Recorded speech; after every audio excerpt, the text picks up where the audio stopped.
హెచ్చరిక, దైవజనుని హెచ్చరిక.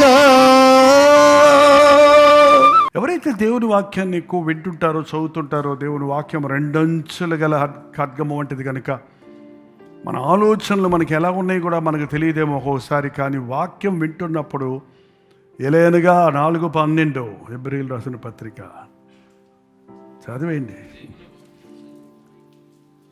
ఎందుకనగా దేవుని వాక్యము సజీవమై రెండంచుల బాలము గలదై, రెండంచులు గల ఎటువంటి ఖడ్గము కంటేను వాడిగా ఉండి ప్రాణాత్మలను, కీళ్లను, మూలుగులను విభజించనంత మట్టుకు దూరుచో హృదయం యొక్క తలంపులను, ఆలోచనలను శోధిస్తుంది, పరిశోధిస్తుంది. వాక్యం ఎక్కడికి పోతుంది వింటుంటే మన ఆలోచనలు, మన తలంపులను కూడా అవి శోధిస్తుంది.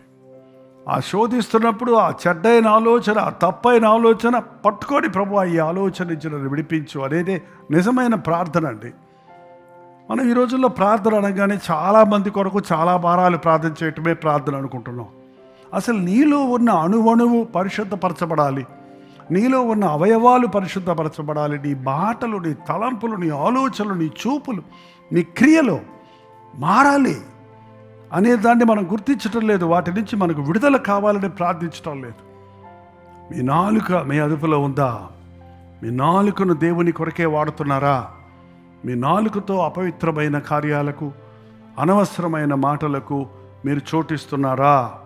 ఏంటండి, మన నోటిలో నుండి కృతజ్ఞతావచనమే మీరు ఉచ్చరింపవలను, కానీ మీరు బూతులైనను, పోకిరి మాటలైనను, సరసోక్తులైనను ఉచ్చరింపకూడదు.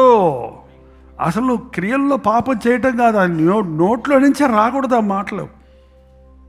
ఏం మాటలు? బూతులు రాకూడదు, పోకిరి మాటలు, సరసోక్తులు, ఒట్టి మాటలు రాకూడదు. ఏంటంటే మోషే లాంటి మిక్కిలి సాత్వికుడినే విసికించి నోట్లో నుంచి కాని మాట పలికించి కానాను దేశానికి పోకుండా చేశారు కదా. ఏంటండి, మన నోరు చాలా అదుపులో ఉండాలి. మన చేత కాదు. అందుకే ప్రభువా నా నోటికి కాపు పెట్టు, నా పెదవులకు కాపు పెట్టు, నా మాటలు నీకు అంగీకారంగా చేసుకో. ఈ మనుషుల దగ్గరికి వెళ్తున్నాను, అక్కడ మాట్లాడుతున్నప్పుడు నేను మాట తప్పకుండా సహాయం చేయి, నోరు జారకుండా సహాయం చేయి. ఏంటంట నోరు, కొంతమంది చెప్తుంటారు ఏంటి అలా ఏదో నోరు జారిపోయిందంట. కాలు జారితే తీసుకోవచ్చంట, నోరు జారితే తీసి నోట్లో పెట్టుకోవడానికి కుదరదు మాట. అందుకని think twice before you speak. ఒక్కసారి మాట్లాడటానికి ముందు 2 సార్లు ఇది అవసరమా ఈ మాట అని ఆలోచించి మాట్లాడమంటున్నారు. It should be under control. అర్థమైందండి? నోటికి కావాలి. ఒక డోర్ కీ వేసామంటే ఎందుకు?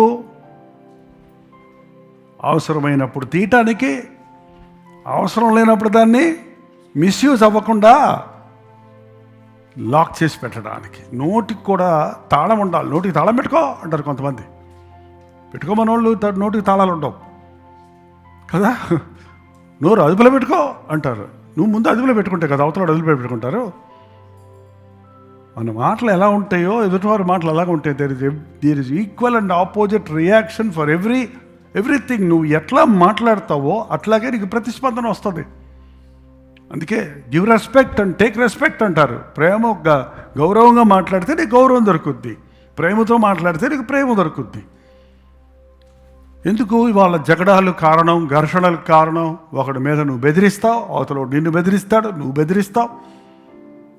అది కొట్టుకునే వరకు, చంపుకునే వరకు వెళ్ళిపోతుందండి.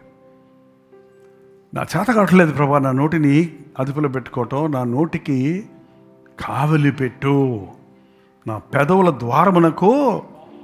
ఎప్పుడన్నా మీరు ప్రార్థన చేశారా?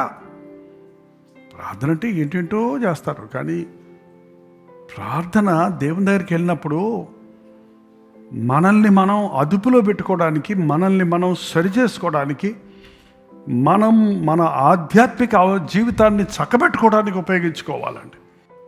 అందుకనే నా దేవా, నా నాలుకను అబద్ధమాడకుండా కాపాడు, నా నాలుక నీ అదుపులో ఉండడానికి సహాయం చేయని ప్రార్థించటం నేర్చుకోవాలి.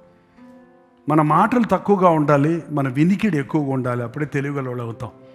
పెక్కు మాటలు పలుకువాడు తెలివిగలవాడగును అనుందా?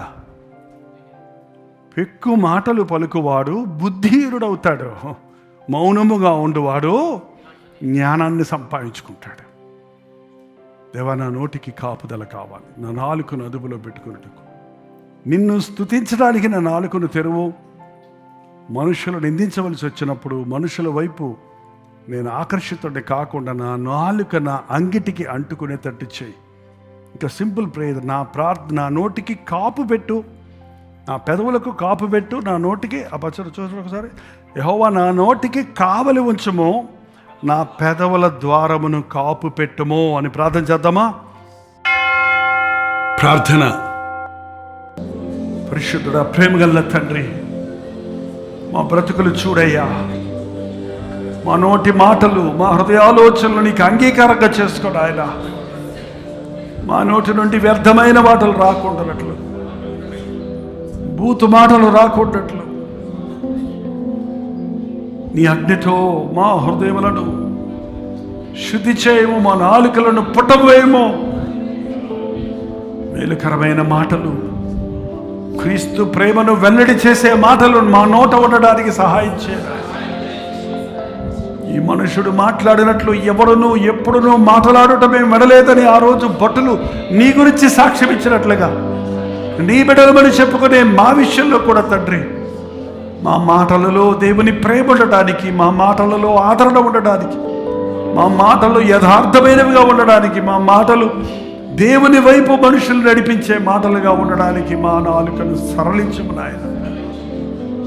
అవసరమైన సమయంలో మా నాలుక మా అంగిటికి అంటుకున్నట్లుగా, అవసరమైనప్పుడు నీవు మాట్లాడిన మాటలు నీ బిడ్డలకు, నీ జనులకు, మా బిడ్డలకు, మా కుటుంబాలకు, మేము ఎక్కడ నోరు తెరిచినా మా నోటి మాటలు నీకిష్టమైనవిగా, అంగీకారమైనవిగా ఉండడానికి సహాయం చేయాలి. యేసు క్రీస్తు నామములో అడుగుచున్నాము తండ్రి. తండ్రి అయిన దేవుని యొక్క ప్రేమయు, కుమారుడైన క్రీస్తు యొక్క కృపయు, ఆదరణకర్త అయిన పరిశుద్ధాత్మ యొక్క సహవాసం కుడి వచ్చిన మనందరికీ ఇప్పుడును సదాకాలము తోడయుండును గాక. ఆమేన్. హల్లెలూయా. విజయవాడ పరిసర ప్రాంతాల్లో ఉన్న వారికి శుభవార్త. ఈ నెల జనవరి 15వ తారీఖున యానివర్సరీ మీటింగ్ హాజరైన వారందరిని బట్టి ప్రభువును స్తుతిస్తున్నాను. ఆ రోజు అనేకులు ప్రార్థన కోరి ఉన్నారు, వారి కొరకు ప్రార్థన చేయలేకపోయాం. అందును బట్టి ఈ నెల 22వ తారీఖున విజయవాడలో ఒక ఆల్ నైట్ ప్రేయర్ను ఏర్పాటు చేస్తున్నాం. సాయంత్రం 6 గంటలకు ప్రారంభించి ఎంతసేపు ప్రార్థించగలమో విడుదల పొందే వరకు దేవుని సన్నిధిలో ప్రార్థించడానికి సిద్ధపడుతున్నాం. గుర్తుపెట్టుకోండి, ఈ నెల 22వ తారీఖు సోమవారం సాయంత్రం 6 గంటల నుంచి ద వెన్యూ కన్వెన్షన్ సెంటర్లో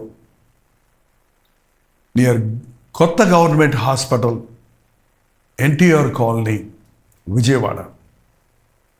ఈ వెన్యూ కన్వెన్షన్ మీకు తెలుసు, ఇంతకుముందు మనం గెట్ టుగెదర్లు పెట్టింది అక్కడే.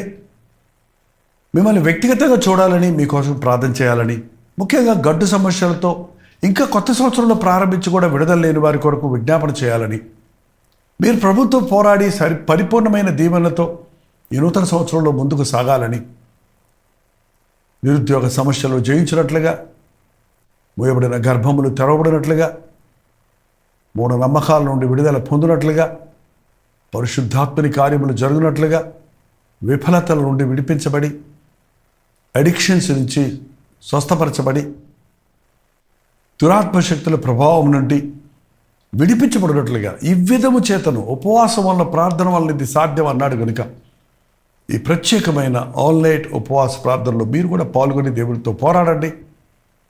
గొప్ప విజయాలు చూద్దాం, పరిశుద్ధాత్మని కుమ్మరింపుడు చూద్దాం. మీతో కలిసి ప్రార్థించడానికి, విజ్ఞాపన చేయడానికి నేను కూడా మా టీంతో వస్తున్నాను. మీరు ఈ ప్రార్థనలో హాజరవ్వండి. విజయవాడ పరిసర ప్రాంతాల్లో ఉన్న వారందరూ కూడా. ఈ విషయాలు ఇంకా మీకు వివరాలు కావాలంటే నా 8939393939 అనే నెంబర్కి మీరు వాట్సాప్ పెట్టండి. లేదా 8144123456 అనే నెంబర్కి మీరు కాల్ చేయొచ్చు, లేక వాట్సాప్ పెట్టవచ్చు. గుర్తుపెట్టుకోండి, ఈ నెల 22వ తారీఖు ఒక విడుదల రోజుగా ప్రత్యేకమైన ఆన్లైన్ ప్రేయర్లు ఏర్పాటు చేస్తున్నాం. రండి, దీవించబడండి, ఆశీర్వదించబడండి.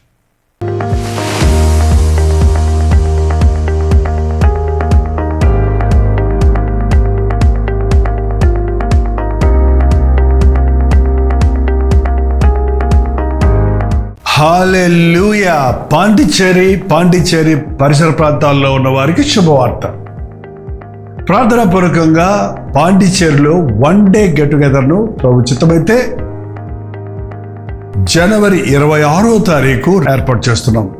మధ్యాహ్నం 2 గంటల నుంచి 5 గంటల వరకు, అలాగే 6 గంటల నుంచి 10 గంటల వరకు 2 సెషన్స్గా పాండిచ్చేరిలో తెలుగు వారి కొరకు, తమిళ వారి కొరకు, మరి ఇతర భాషల వారి కొరకు ఈ ప్రత్యేకమైన 1 డే గెట్ టుగెదర్ ఏర్పాటు చేస్తున్నాం. మొదటిసారిగా పాండిచ్చేరి వస్తున్నాం. మిమ్మల్ని అందరినీ చూడాలని రండి, పాల్గొనండి. మీ స్నేహితులకు, బంధువులకి అందరికీ గుర్తు చేయండి. జ్ఞాపకం ఉంచుకోండి, చిరునామా గమనించండి. Padmini Mahal opposite to Balaji theatre, Ilango Nagar, Kamaraj Salai, Pondicherry. ఈ విషయమై మీకు ఇంకా వివరాలు కావాలంటే కింద ఇవ్వబడినటువంటి నెంబర్కి వాట్సాప్ పెట్టండి, లేదా 89393939 నెంబర్కి మీరు కాల్ చేయండి. మీకు అడ్రస్ లింకులు పంపించబడతాయి. రండి, మీ స్నేహితులకి, బంధువులకి అందరికీ తెలియజేయండి. దేవుడు తన గొప్ప కార్యాలు జరిగించినట్లుగా అనేకుల కొరకు ప్రార్థించడానికి, దేవుడిచ్చిన సందేశాన్ని అందించడానికి, ముఖాముఖిగా మిమ్మల్ని చూచి మీ అవసరతల కొరకు దేవుడి సొంతలో విజ్ఞాపన చేయడానికి చెన్నై నుండి పాండిచ్చేరి వస్తున్నాం. రండి, పాల్గొనండి, దీవించబడండి.